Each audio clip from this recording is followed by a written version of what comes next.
Hi, I'm Ashley, and I am so excited to be here on behalf of the Papercrafters Workshop for a special project for World Cardmaking Day.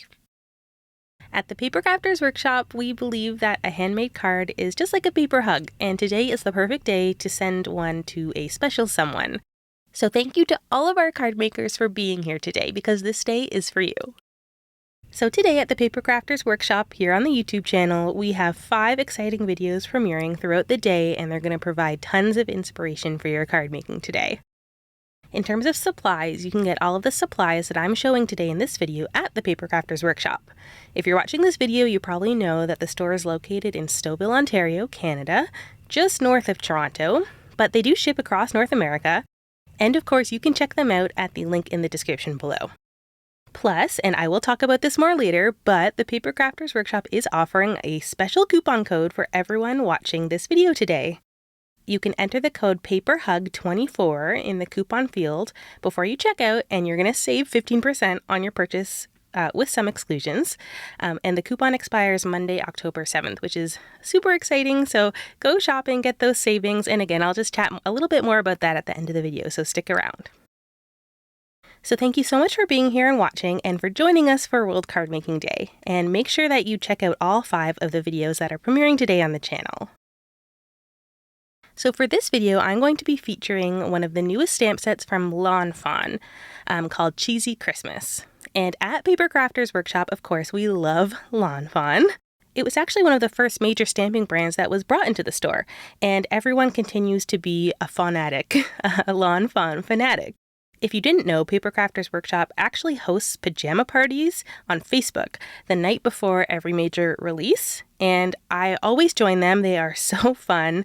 You can create and craft together and just sort of be together, sharing your excitement for Lawn Fawn as you wait and get ready for the new goodies to go live at midnight Eastern Time. So definitely check that out if you weren't aware of that. For this video, I'm going to be showcasing some of the new coloring stencils, which are a newer product from Lawn Fawn.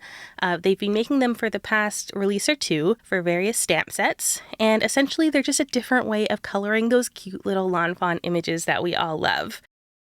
And they're really great for those who don't really like to color but love those cute little Lawn Fawn images, because they make coloring pretty darn easy. So without further ado, let's get into the card making, and you are more than welcome to craft along with me if you'd like to pull some of your own supplies. First, I'm going to go through the supplies I'm using for this card, just to kind of orient you. So, I'm going to be pulling out my Cheesy Christmas stamp set, which is a recently released Christmas stamp set from Lawn Fawn that includes all of these cute mice and a cheese tree, which is so cute. I'm also going to be adding a little speech bubble from their All the Speech Bubbles stamp set. I'm using their stitched rounded rectangles dies to create my layer. I'm using their outside in stitched rectangle dies as well. And for the little baseboard of the scene, I'm using a die from their Picket fence border die set. All of the supplies I'm using will also just be linked down in the description below. In terms of the paper and cardstock I'm going to be using, I'm pulling from a few different sets. A recently released Lawn Fawn pattern paper pack called Rainbow Ever After. From that pack, I pulled a green striped piece and a pink striped piece. And then I also took some pieces of textured Woodgrain cardstock from Lawn Fawn. I took a piece of white and a piece of gray, and these will come together to make up the floor. And of course, we'll go through all of that later in detail as we make the card, but I just wanted to give you an overview of the supplies that we'll be using in this video. Okay, so the first step of the card making today is to do some stamping. So I've gone ahead and pulled out my mini Misty and loaded it up with some of the stamps from the Cheesy Christmas stamp set. And it is quite important that you use some kind of stamp positioner tool here, and you'll see more later why. And by that I mean some kind of tool that allows you to stamp your stamps twice in the same place. So that's what you can see this Misty will do. I'll be able to stamp them and then leave them in the Misty, and then I can come back and stamp them again. So I'm taking out some of my white cardstock. Another thing that's important to note here is that you want to use some nice blending cardstock, because we're going to be ink blending through the stencils. So any cardstock that you typically use to do ink blending will work. I like to use a nice thick white cardstock. I'm also stamping these in the Gina Amalgam black ink, but actually any kind of black ink would work here. Actually, any kind of ink would work here as long as it's black or light gray, nothing too brightly colored. Really, what's mostly important is that it's an ink that won't bleed too much when you go over it with ink.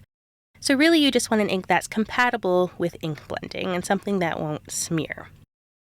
So I'm going ahead and inking up my stamps, and then I stamped them out once, and now I'm stamping them a second time because I just wasn't really happy with how well they stamped the first time. That's another great thing about that Mini Misti or just any kind of stamping platform, is that you can just stamp your stamps many times if you don't get it right.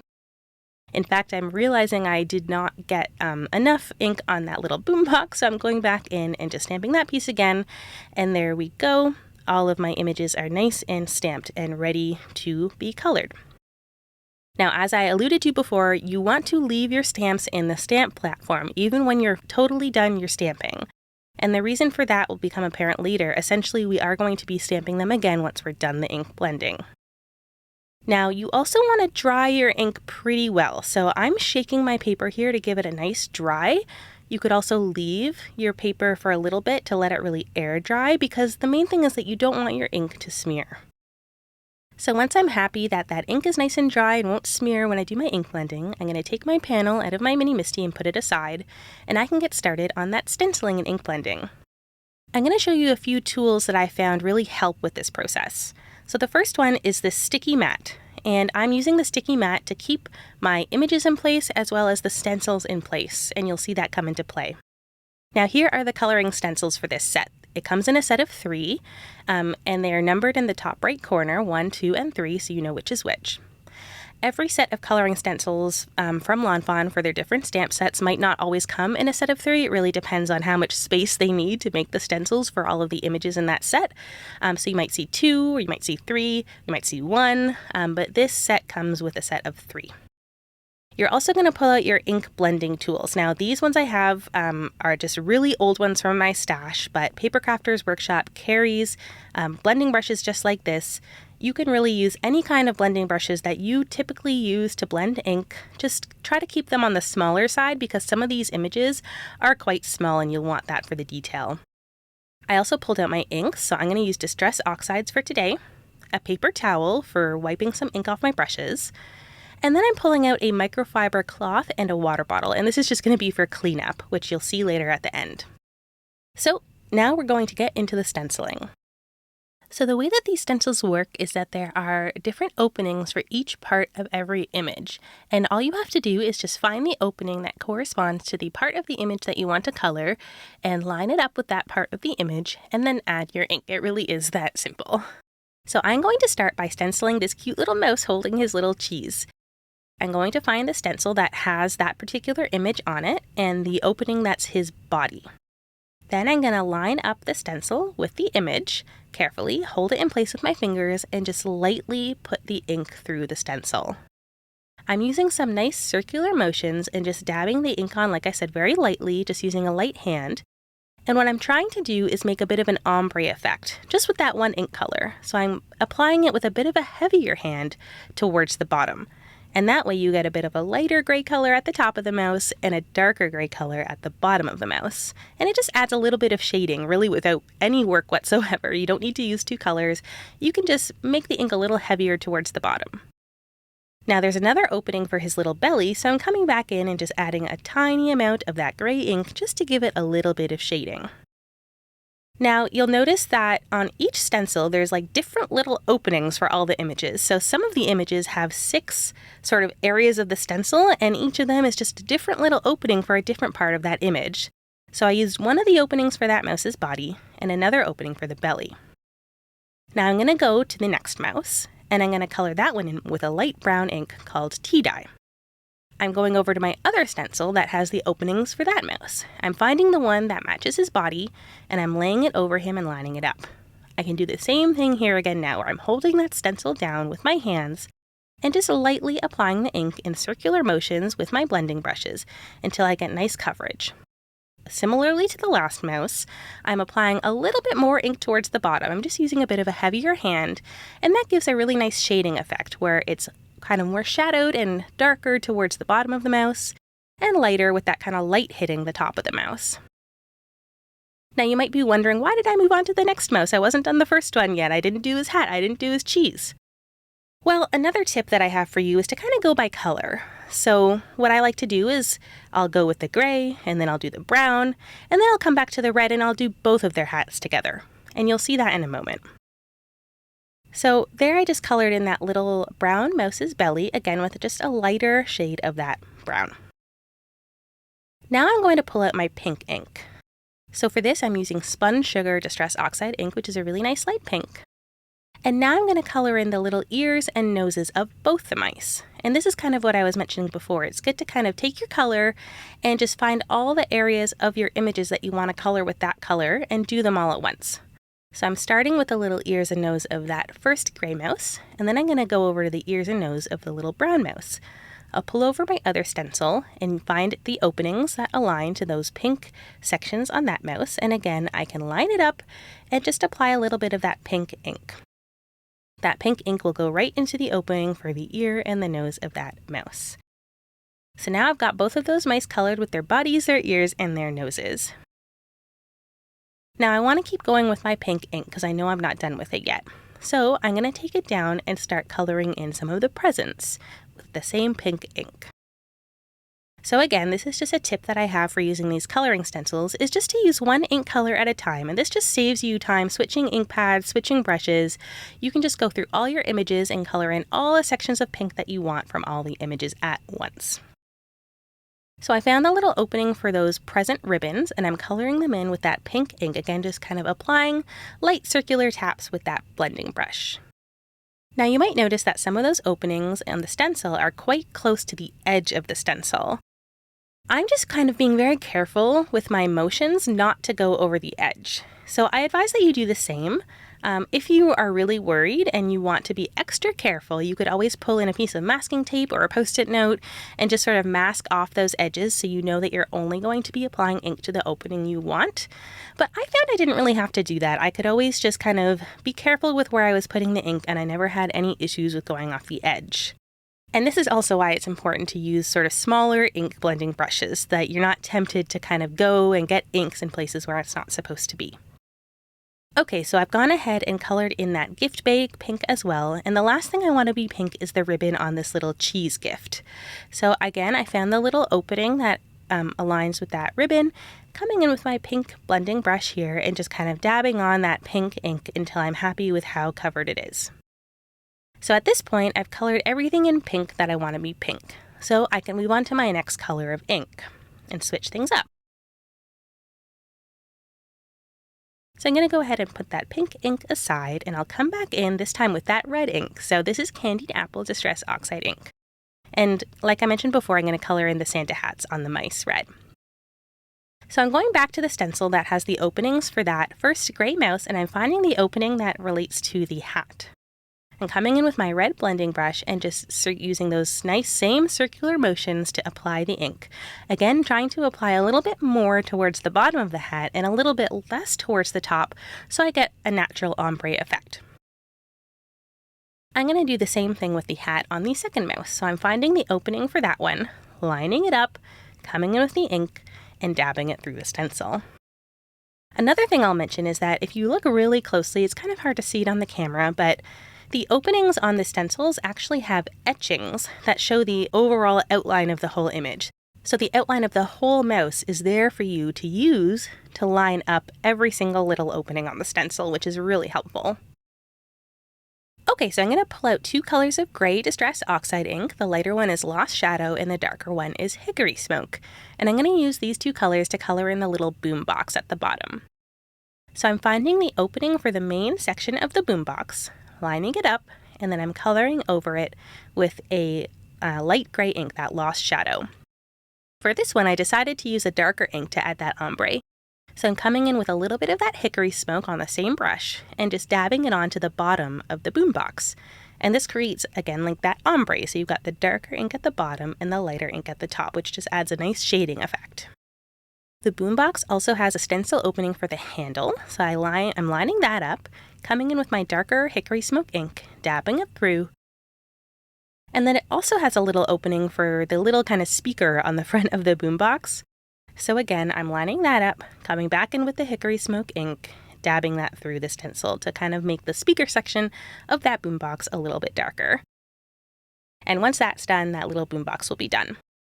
So we're going to just keep going in this fashion, just kind of a rinse and repeat situation where we're going to find all the little openings for all the different images and just color them in with different colors of ink.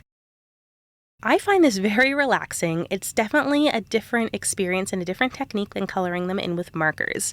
So if you really don't like using markers or you're intimidated by markers, but you really like these images, this is a really good place to start, especially if you already have these inks or blending brushes at home, because then you essentially have all the things you need to do this, and it's just a matter of getting the stencils. So it is a really fun technique to try, and I find it very relaxing. I could just sit there and blend through these stencils for hours, and you just get these cute little colored images out of it, which is super fun.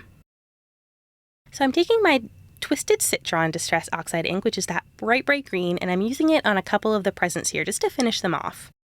So I applied it through the opening of that present, and now I'm applying it through the opening on this gift bag through the one that opens to the little tree, just to make that little tree on the front of the gift bag green. So that's all done. Now I think I've done everything on this panel. I've colored in all the images except for the cheeses. So I've left the cheese until last. So I'm going to go ahead and color all the cheeses now. So for that, I'm taking out a yellow and an orange ink. So this is Scattered Straw Distress Oxide, that's the yellow, and Wild Honey, that's the orange. And I'm going to start by coloring in the little cheese gift at the bottom left there. So I'm finding the opening for that one, lining it up, taking my yellow ink blending brush with that Scattered Straw ink, and I'm just blending it right on. And similar to the boombox, I'm actually going to use two colors to make my ombre on this cheese. I really wanted the cheese to be very dimensional. So I'm going to pull in some of that orange from the Wild Honey ink pad and just dab it onto the bottom of the cheese here to give it that sort of dimensional, darker look at the bottom like there's shading, and then blend it out with the yellow so that it's all nice and smooth. So then you get that yellow cheese with the yellow at the top and a little bit of orange at the bottom. Now the cheese also has this other little opening on the stencil to color in some of the little dots that are in the image. So I used my Wild Honey orange ink to color those in. And then that little cheese gift is done, which is so cute. Now there's the cheese that the mouse is holding. So there's a couple openings for that. One is the main body of the cheese, and then the second one is the little dots. So I'm just using the same technique here. I'm coming in with my yellow Scattered Straw ink, putting that on through the stencil after I've lined it up, and then I can come in with my Wild Honey, the orange ink, and just apply that onto the bottom of the cheese to make that kind of dimensional look. And then I can come back with my yellow to blend them together, and then you get that really nice ombre cheese. I'm taking the stencil opening for the little dots on the cheese, and then I'm lining that up too. And I'm coloring those in with that orange Wild Honey ink, so I get those nice dark orange spots on the cheese. And now the cheese that the mouse is holding is done. So finally we're on to the star of the show, which I've left until last. It's that cheese tree, which is so cute. So for this one, there is a big stencil opening that covers the whole body of the cheese tree. So I'm lining that up. I am holding it in place with my fingers, and then I'm taking my yellow Scattered Straw ink and blending that on in nice big circular motions. Using a nice light hand here because I find that it's always just best to use a light hand when you're applying ink, especially in this kind of stencil fashion, because you can always build it up more. You can always keep applying until you're happy, but you can't, it's a little bit harder to take it away. So I don't start heavy, I start light, and I just keep going and I keep going until I'm happy with the amount of ink that is there on the paper. So I'm just going to keep going here with this yellow ink until I feel like I've gotten some good coverage, just continuing with those big circular motions. Then I can come in again with that orange Wild Honey ink, and I'm just going to apply this to kind of the bottom of the tree and then up the kind of top right side of the tree to kind of give it the look like the light is hitting the tree from the top left, and there's shadow on kind of the bottom right angles of the tree. Then I'm coming in with my yellow brush and just blending all of that out, so you get that beautiful ombre look. Now again, this cheese tree also has a stencil opening for the holes, so I'm lining that up, and then I'm taking my Wild Honey ink and just quickly going over those so that you get that nice dark orange look to that cheese. And it's just a very nice dimensional look. To finish off the tree, I am taking the opening on the stencil for the star and the trunk. And for that, I'm going to use yellow Mustard Seed Distress Oxide ink and Gathered Twigs Brown Distress Oxide ink. So pulling in that yellow mustard seed color for the star, again just dabbing it on through the stencil. And then I'm going to grab my brown blending brush and dab on that gathered twigs through the stencil for the trunk. And then this cheese tree will be complete.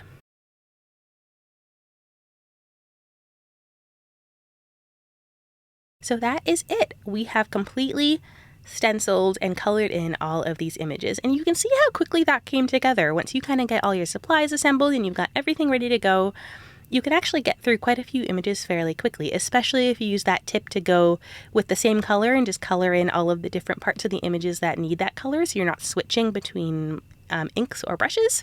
Okay, so now it's time to clean our stencils. So, like I alluded to before, you're going to take out your water bottle and just spray them all down. Then you're going to grab your microfiber cloth and just wipe. Just wipe with water and those stencils will come clean.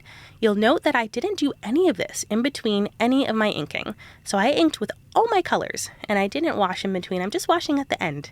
And that's good to keep in mind because that'll also help speed up the process. If you're not constantly washing in between every color, you really don't need to. A microfiber cloth is good to use because it won't kind of grab at your stencil and leave little bits of paper like a paper towel would. So that's why I like to use a microfiber cloth, and it just makes it super easy to clean them off.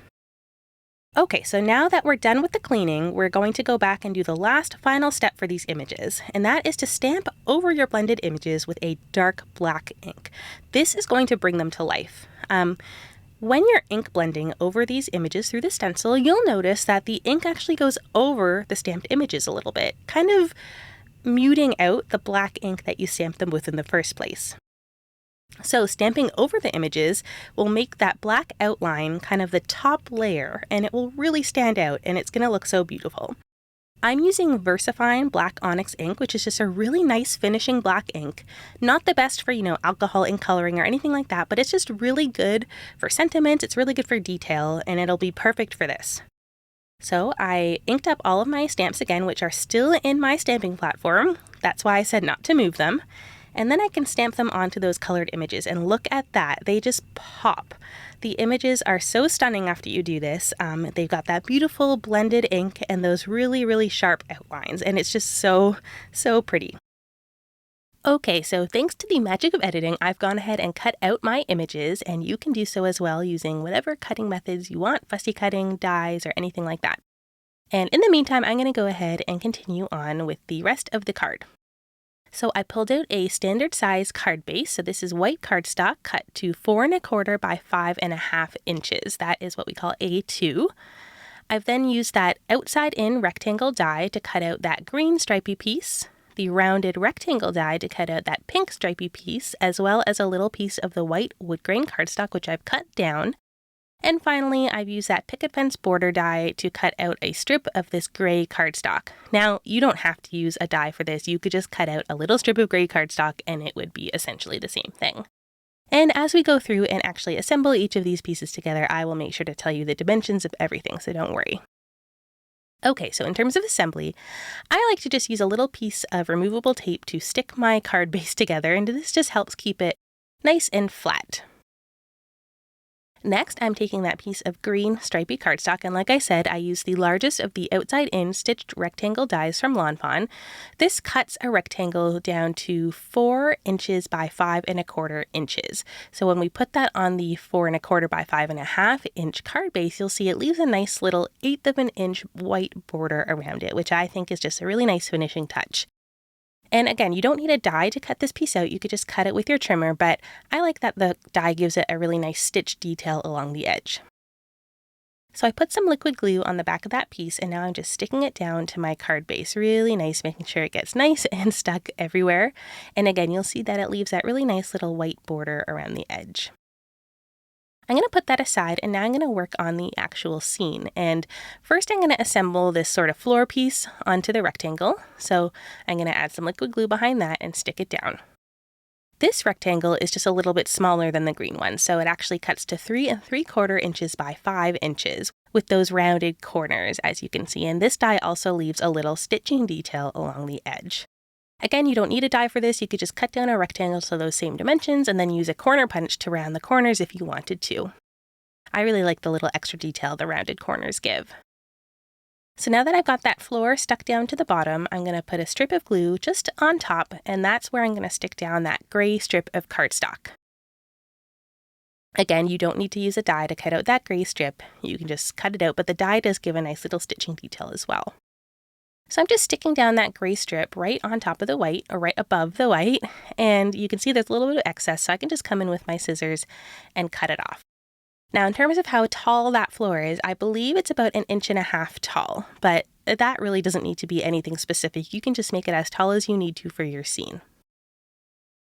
Okay, so now it's time to do a little bit of stamping onto this scene, and that's where you're going to get the sentiment. So from that cheesy Christmas stamp set, there's a really cute little kind of curved sentiment that says, "We Swiss you a Merry Christmas and a very nice New Year." And it comes in a set of 2. So this first part of the sentiment says, "We Swiss you a Merry Christmas." And I'm just inking that up with that same ink I used for the finishing ink of the images. So that's that Versafine Onyx black ink, which is just a really nice crisp black ink for sentiment stamping. I loaded the stamp onto my acrylic block, and now I'm just stamping it right into the sort of top left corner of the panel. And you'll see as we start assembling the scene, that will just give some space for that cheesy tree to fit underneath. So now I'm taking the second part of that sentiment that says, "And a very nice New Year," and I'm just lining it up where I think I want it to go on the panel. And once I'm happy with the placement, I can pick it up with my acrylic block, just checking with that cheesy tree to make sure that it really fits. When I'm happy, I'm picking it up, and then I'm going to ink it up with that Versafine Onyx black ink again. And once that's all inked up, I can go ahead and stamp it onto my panel, just lining it up where I think it will look nice, kind of more off to the right, but below the first part of the sentiment. Once that's all done, you'll get the whole sentiment, which says, "We Swiss you a Merry Christmas and a very nice New Year."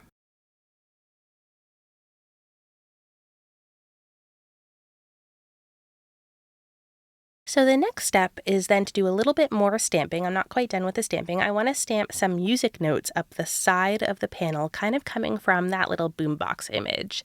So before I can figure out where I'm going to put the music notes, I'm just going to line up some of my images here where I think I want them to go. So I'm going to put that cheesy tree in the middle, that little dancing mouse to the right, and then the little boombox in front of him or her. So now that I've got those images kind of in the general place I want them to be, I can take out the little music note stamps that come in this stamp set. There's 3 of them. Some of them have multiple little music notes in them, which is really cute. And I'm just lining them up in kind of a little triad of music notes kind of floating up from that boombox just on the right side of the card. So once I have them all in the position I want them, I'm just going to pull them up with my acrylic block, get that same Versafine Onyx black ink nice and inked up on those stamps, and then I'm going to stamp them onto the card panel. And I'm just, again, making sure I've lined them up perfectly here just above that mouse, and then I'm going to stamp them down with nice pressure and pull that acrylic block up, and then you get those nice music notes kind of floating out of that boombox, showing that there's music to go along with that sentiment. So now that that panel is all prepped with all of the stamping done, I'm going to go ahead and adhere it to the card base. And just as a note, you want to do your stamping before you glue anything down or put anything else on the panel. It'll just make your stamping more even because you're doing it on a nice flat surface with nothing behind it, no glue or anything yet, and there's no other images or anything to get in the way. So that's why I did the stamping first before I glued it on. So you can see once I glue that on, I'm going to just kind of push it down so it's nice and flat and straight, and you get that really nice little border of the green striped panel behind popping through, and then of course that white cardstock panel also leaving a nice little border around the edge of the whole thing. I really like the look of those different layers of cardstock. Okay, so we are in the final stretches here of making this card. I'm going to pull back all of the images that I had inked up and cut out, and I'm going to just put them onto the card to make a cute little scene. And to do that, I'm going to use these little dimensional foam squares. I really like using these foam squares for these cute little Lawn Fawn images. It really pops them up from the panel and gives them just a little extra detail that makes them interesting and makes the card just a little bit more exciting and fun. So I'm actually going to add these little foam squares to every single image. And then what I'm going to do is, before I take the release paper off of the foam square, so leaving the release paper on, I'm going to just line up the images on my card where I want them to go. And I'm going to do that for every single image. So this just helps me kind of get the scene built out without having to commit to anything yet. So I'm not actually sticking anything down at this point. I'm just lining things up where I want them to go. And then once I've done all of that and everything is lined up, all I'll have to do is go through one by one and remove that release paper from the back of the images and stick everything down. I'm also using my craft tweezers for this. I find that they really help with just sort of placing images in exactly the place that you want them to go without your fingers getting in the way. I find when my fingers start to get in the way, it just makes it hard to see where the image actually is. So those craft tweezers really help you just make the scene exactly the way that you want it to be. So I've gone ahead and put that cheesy tree right in the middle. Of course, it has to be the star of the show. It's just so cute. And then I put the mouse with the cheese off to the left, and then again the dancing mouse off to the right with their little boombox in front of them. And then the last few images are just these little presents. So I'm starting with that little green gift box, which I'm just going to put down towards sort of the left side of the cheesy tree. And then I have that little pink gift bag, which I'm going to sort of lean up against the green gift box. And then finally you have that really cute little cheese gift, which I'm going to put sort of to the right of the cheesy tree there. So you get that little trio of presents in front of the tree. Now, off camera, I did go ahead and stamp out that sentiment speech bubble. Like I mentioned at the beginning of the video, I used the All the Speech Bubbles stamp set from Lawn Fawn, which has a whole bunch of different size speech bubbles. So I stamped out one that fit the size of the card, and then I stamped out a really cute little cheesy pun sentiment inside it that came from the Cheesy Christmas stamp set, and it says, "Gouda tidings to you." And I have to say, I showed my husband this card after I'd made it, and he was just cracking up at the cheesy puns. He said he wanted this to be the card I give him for Christmas. He loved it. And I just think that a lot of people will find these cheesy puns so funny and so cute. I know I do. So like I said, now that all of the images are in place and they've all got that foam dimensional adhesive on the back of them, I can go ahead and just go through one by one, pull off the release paper to make that foam dimensional adhesive sticky, and then I can just stick down each image one by one. Again, I'm just using my craft tweezers to make sure that every image is in the perfect placement. So I've stuck down the cheesy tree, I've stuck down the mice and the speech bubble, and now all that's left is to just stick down these little extra images in the front of the scene. So I'm sticking down that little boom box, and then I've got the little cheesy present, and then the little gift bag and the little gift box. So who else watching this video loves Lawn Fawn? If you do, I would love for you to write a comment below the video just telling me that you are also a Lawn Fawn fan. I think there are a lot of us out there. And if some of you are watching this video and you're not familiar with the brand Lawn Fawn, I hope that this has inspired you to check out their stamps. They've got a lot of cute stamps, a lot of stamps that have these little mice in them doing different activities. That's definitely one of their main themes, but they have lots of other little critters and things too. Just all with the theme of just being very, very cute.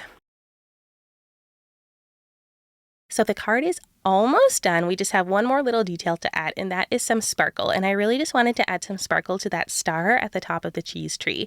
So for this, I'm just using some stickles. This is a clear stickles with a sparkle in it. I think it's called Icicle. You can use any kind of sparkly medium you have, whether it's Wink of Stella glitter pen or some glossy accents or anything like that. And that is it. That is the card for today. So I hope that you had a great time watching this video and learning how to use these coloring stencils. They are so much fun, and I really encourage you to try them if you haven't yet. They're just a very relaxing way to color these little images. And as a reminder, I said I would come back to this at the end of the video. There is a coupon code for you to use over at the Papercrafters Workshop website. So go over there, use that coupon code that's on the screen right now, PAPERHUG24, and you're going to save 15% off your purchase. And don't wait, because this code expires Monday, October 7th. There are some exclusions, so check out the website to learn more. So this is a special coupon code for World Cardmaking Day, and I hope that you get lots of goodies, and maybe you can even try these coloring stencils. So thank you again for watching. I hope you enjoyed, and I will see you in another video. Take care and happy World Cardmaking Day from the Papercrafters Workshop. Bye!